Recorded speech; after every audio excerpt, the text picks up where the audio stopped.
শহরের ব্যস্ততা থেকে একটু দূরে, যেখানে সময়টা যেন একটু ধীর হয়ে যায়। কুয়াশায় বা মেঘে ঢাকা পাহাড়, সবুজে মোড়া চা বাগান আর মেঘের সঙ্গে লুকোচুরি খেলা দেখা যায় ঠিক এই পথে। চারপাশে পাহাড়, ভেসে থাকা মেঘ আর সবুজের মাঝে হারিয়ে যাওয়া অসংখ্য চা বাগান। এই সৌন্দর্যের টানে আবারও ফিরে এলাম ঠিক মিম টি গার্ডেনে। একই জায়গা, তবুও প্রতিবারই যেন নতুন মনে হয়। তাহলে চলুন আজকের এই পাহাড়ি যাত্রাটা শুরু করি আপনাদেরকে সাথে নিয়ে। সো হ্যালো এভরিওয়ান, আমি টু ওয়ে টিকিটের পক্ষ থেকে আজকে ইশিকা আপনাদের সাথে। আজকে থাম্বনেল দেখে বুঝেই গেছেন আমাদের গন্তব্য কোথায়। মিমটি নিয়ে গত 3 বছর আগেও আমার ভিডিও ছিল বলে কিভাবে আসবেন, কিভাবে এখানে পৌঁছবেন সেই সব আর ডিটেলস দিইনি। তবে নতুন কেউ যদি দেখে থাকেন আমি ছোট্ট করে আইডিয়া দিয়ে দেব। আর আজকের হোমস্টে হচ্ছে আমাদের এই হচ্ছে হোমস্টে, ভীষণ সুন্দর, এখনও আন্ডার কনস্ট্রাকশনে রয়েছে হোমস্টেটা। আর এখনও অবধি ওনাদের একটাই রুম কমপ্লিট হয়েছে অ্যান্ড 6 জনের অ্যাকোমোডেশন রয়েছে রুমের মধ্যে। পুরো রুমটা মানে উডেন ফিনিশিং, যা চকচকে একটা রুম। এখানে একটা গ্লাস উইন্ডো, যার থেকে কিনা আপনি সারাদিন এখানে সময় কেটে যাবে বসে বসে 1 কাপ চায়ের চুমুক দিতে দিতে।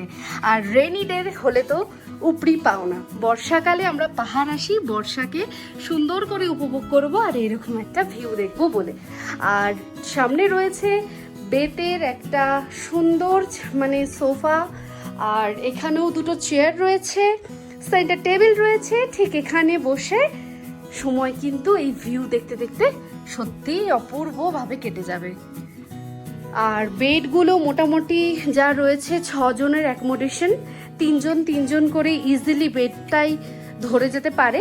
আমরা তো 2 জন রয়েছি, 2 জনের জন্য প্রচুর বড় রুমটা। দেখতেই পাচ্ছেন কতটা সাফিসিয়েন্ট, এত সুন্দর।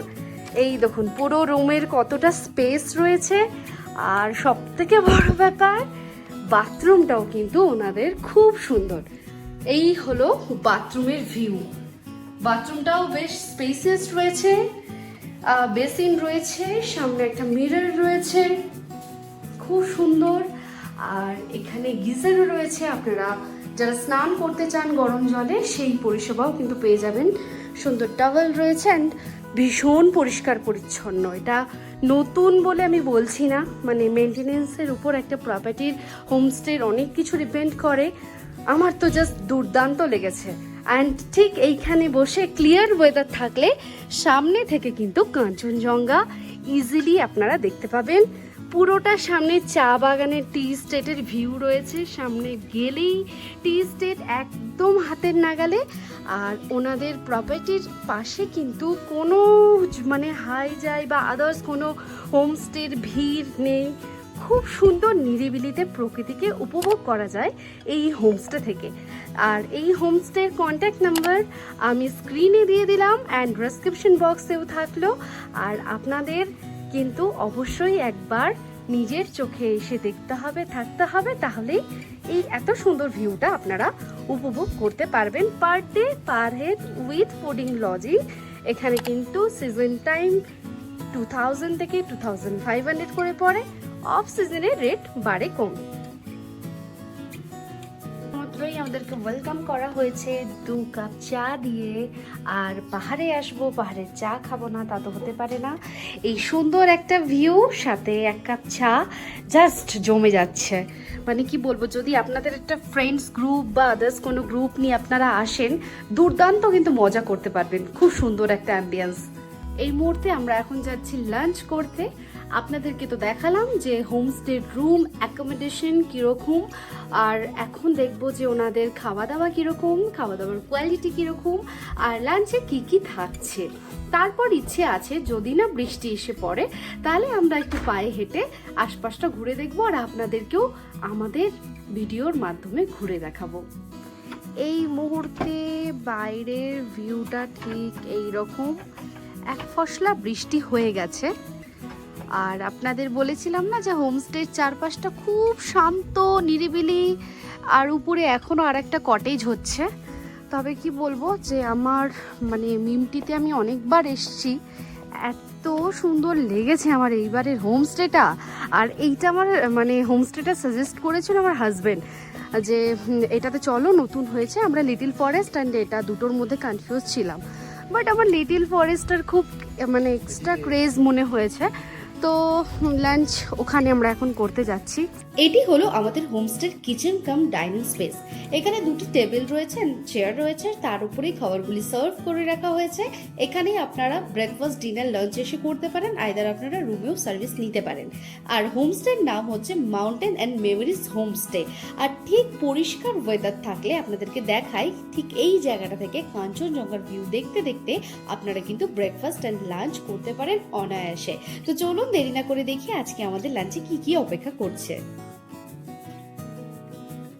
লাঞ্চে কি কি আছে সেটাই দেখাই। মেবি এটাতে রাইস, ওয়াও, গরম গরম ধোয়া ওঠা রাইস, আর খুব সুন্দর একটা ধনেপাতা দিয়ে ডাল। কিসের ডাল সেটা খেলে বুঝতে পারবো। আর গরম গরম আলু ভাজি, আর এইখানটায় রয়েছে মেবি আন্ডা কারি, কারেক্ট, নাইস। আর এখানটায় রয়েছে স্যালাড, খুব সুন্দর, আর পাঁপড় ভাজি। তো চলো গরম গরম খাবার খেয়ে রিভিউ দিই যে খাবারটা কিরকম লাগলো। সুন্দর একটা লাঞ্চ করলাম। লাঞ্চের মেনুতে তো দেখালাম কি কি ছিল, দুর্দান্ত খাওয়া দাওয়ার টেস্ট। এতটা দূর জার্নি করে এসে কিন্তু এত সুন্দর খাবার পেয়ে আমরা কিন্তু ভীষণ ভীষণ স্যাটিসফাইড। আর এই এখন চারিদিকের জাস্ট ভিউ দুর্দান্ত, মানে জাস্ট দুর্দান্তই লাগছে। পাহাড় তো এলে কার না ভালো লাগে, যারা আমরা পাহাড় প্রেমী তারা তো পাহাড়কে আমরা সব রকমভাবে ভালোবাসি। বর্ষা হোক, মানে নভেম্বর ডিসেম্বরের শীতের পাহাড় হোক, যে কোনো সময় পাহাড়কেই ভালোবাসি। আর কি ব্যস্ত সময় থেকে একটু ঝটিকা সফরে বেরোনো কিন্তু সকলেরই উচিত রিফ্রেশমেন্টের জন্য। আর আপনাদেরকে বলি, যারা আমার আগের ব্লগটি দেখেননি যে কি করে এখানে আসবেন, তাদেরকে ছোট্ট করে একটু ইনফরমেশন দিয়ে রাখি। আমরা এসছি যেটা শেয়ার কারের মাধ্যমে আমরা এসছি। প্রথমে এনজিবিতে আমরা গরিব রথ এক্সপ্রেস করে আমরা নেমেছিলাম। গরিব রথ থেকে নেমে আমরা এনজিপি থেকে 50 টাকা জনপ্রতি শেয়ার কারের টোটো ভাড়া করে আমরা দার্জিলিং মোড়ে এসছি। দার্জিলিং মোড় থেকে আমরা সুখিয়া পোখরির জন্য শেয়ার ক্যাব নিয়েছি, জনপ্রতি ভাড়া পড়েছে 300 টাকা।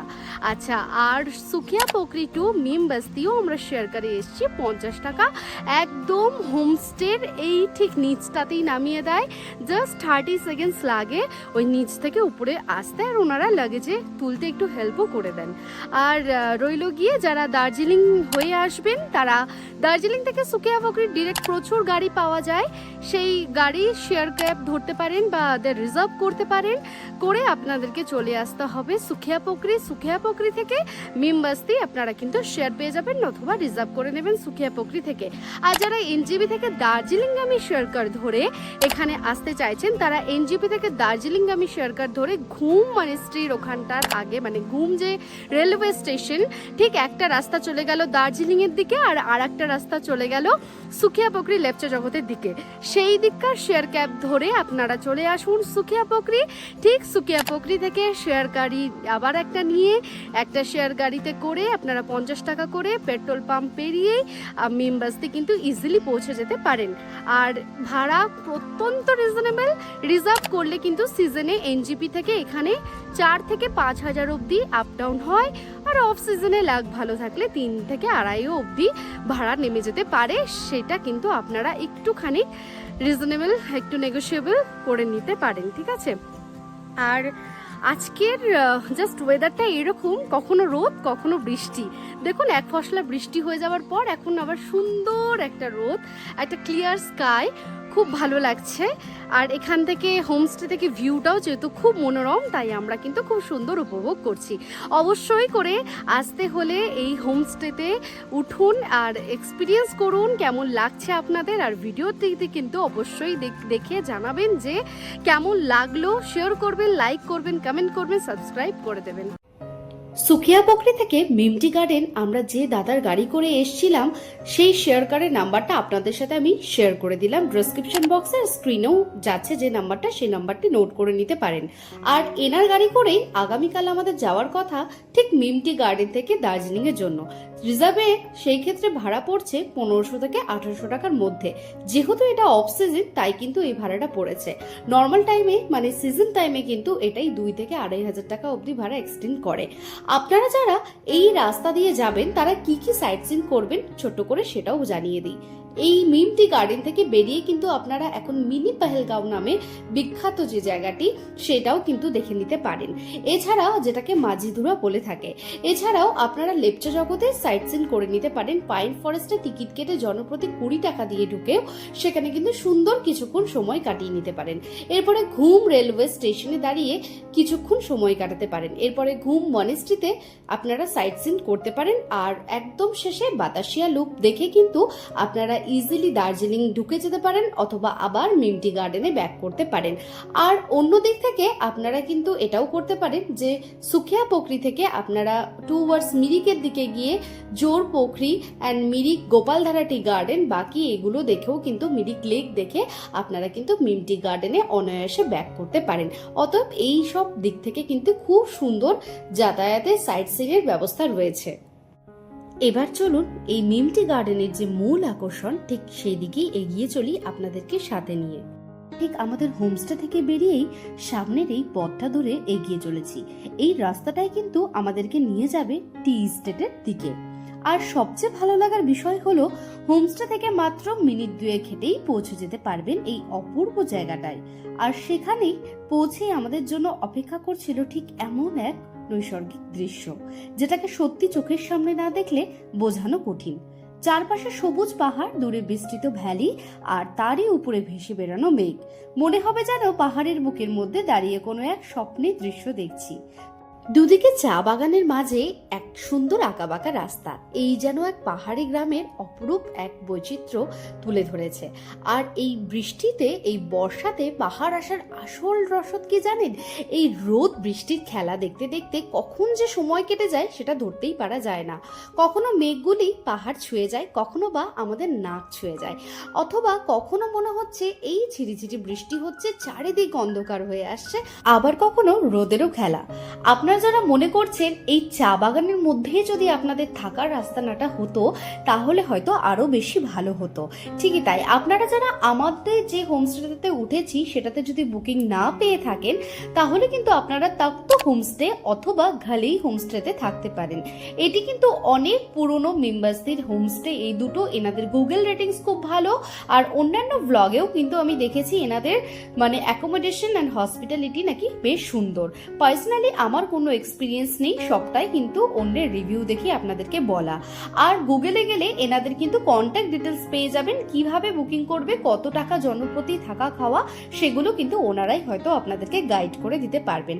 ঠিক এই ওয়েদারের মধ্যেই যদি আপনারা একটু কাঞ্চনজঙ্ঘার আশা করে থাকেন আর ঠিক সেই কাঞ্চনজঙ্ঘা যদি দেখাও যায় তাহলে কিন্তু ট্রিপের 16 কলা পূর্ণ বই কি।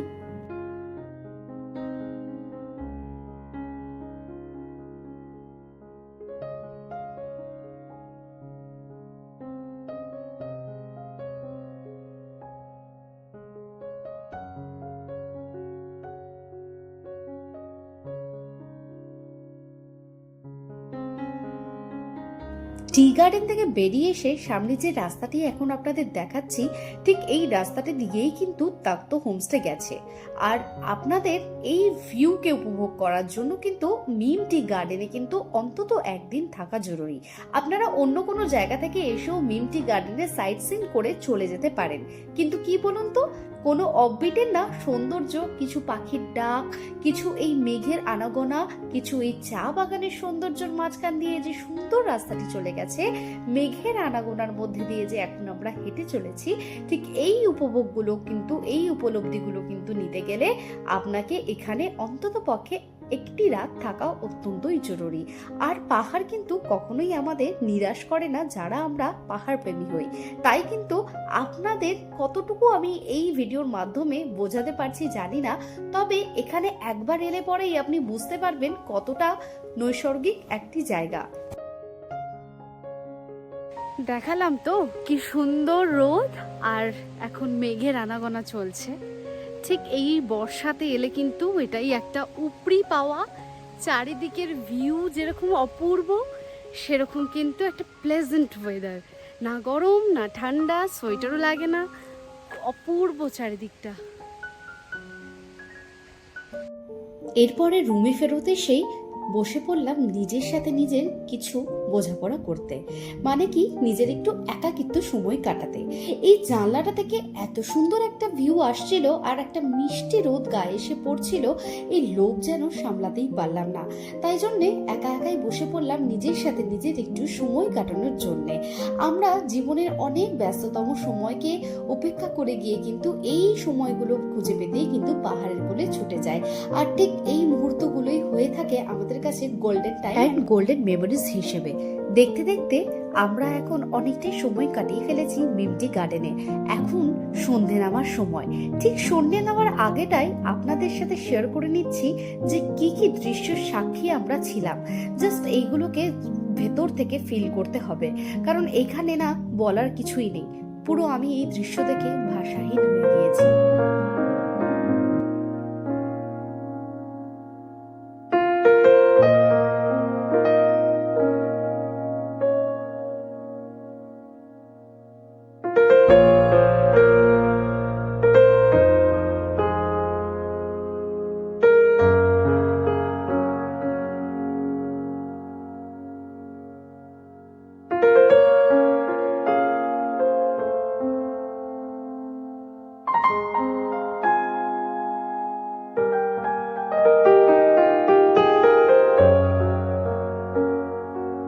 স্ন্যাক্সে এসে গরম গরম চা অ্যান্ড গরম গরম ধোয়া ওঠা মোমো। এখন পড়ছে বাইরে অঝোরে বৃষ্টি, আর আমরা গরম গরম চিকেন মোমো আর চা খাওয়ার পর এখন আমাদের ডাক এসছে ডিনারের উদ্দেশ্যে। তো আমরা ডিনারটা সেরেই আপনাদের জানাবো যে রাত্রে ডিনারের খাবারের কোয়ালিটি কিরকম ছিল। ডিনারে আমাদের দেওয়া হয়েছিল গরম গরম ধোয়া ওঠা ভাত, ডাল, ভেন্ডি ভাজা, আর ছিল চিকেন কষা, স্যালাড, পাঁপড়। কিন্তু খুব দুঃখের সাথে জানাচ্ছি চিকেনটা না আমাদের একদম মনোমতো ছিল না, কারণ চিকেনের কোনো স্বাদই আমরা পাইনি। উপরন্তু চিকেনের সাইজগুলো আমাদের অত্যন্তই ডিসঅ্যাপয়েন্টেড লেগেছে। আর কি না একটা হোমস্টেতে মিলেমিশে সবটা, সারাদিনের খাবার মোটামুটি ঠিকঠাক থাকলেও রাত্রে কিন্তু বেশ আমরা হতাশ হলাম। আর কালকে সকালের জন্য এখন অপেক্ষা করব। চলুন আজকের মতন এখানেই ইতি, আবার দেখা হচ্ছে আগামীকাল সকালের কি ভিউ আমরা দেখতে পাচ্ছি তা নিয়ে। Good morning everyone. আজকে সকালে আমাদের হোমস্টে থেকে ঠিক রুম থেকে যে ভিউটা পেয়েছি, কাঞ্চনজঙ্ঘা তো দেখা যায়নি, বৃষ্টি হয়েছে সকাল থেকে, একদম ক্লাউডে ঘেরা ছিল, জাস্ট কিছুক্ষণ আগে একটু ক্লিয়ার হয়েছে। অ্যান্ড আমরা ব্রেকফাস্টে আজকে লুচি, পুরি আর সবজি, সাথে বয়েলড এগ ছিল। আর এই হচ্ছে এখনকার ভিউ। এখন আমরা কাল যে শেয়ার করে এসেছিলাম সেই দাদাকে বলে দিয়েছি, সেই দাদার গাড়িতে করেই আমরা এখন ব্যাক করছি দার্জিলিং। তো সকলে ভালো থাকবেন, সুস্থ থাকবেন, আর পরবর্তী ব্লগগুলো দেখার জন্য চ্যানেলটিকে অবশ্যই সাবস্ক্রাইব করে দেবেন। আবারও দেখা হবে খুব শীঘ্রই নতুন একটা ব্লগে। টু ওয়ে টিকিটের সাথে থাকার জন্য চ্যানেলটিকে অবশ্যই করে সাবস্ক্রাইব করে দিন। আপনাদের সাথে কিন্তু প্রচুর ইনফরমেটিভ ব্লগ শেয়ার করার আছে, অনেক ইনফরমেটিভ জায়গা নিয়ে আলোচনা করার আছে, অনেক নতুন নতুন জায়গার সন্ধান নিয়ে আসবো খুব শীঘ্রই। ততক্ষণ সাথে থাকুন, দেখতে থাকুন টু ওয়ে টিকিট। আজকের এই এপিসোডটি ভালো লাগলে আপনারা কমেন্ট করতে পারেন, আর কোনো কোয়ারিজ থাকলে আপনারা কমেন্ট বক্সে আমাদেরকে জানাতে পারেন। সকলে ভালো থাকুন, সুস্থ থাকুন। আজকের ভিডিওটি ভালো লাগলে লাইক, কমেন্ট, শেয়ার করে দিন, অ্যান্ড চ্যানেলটিকে অবশ্যই করে সাবস্ক্রাইব করে দিন।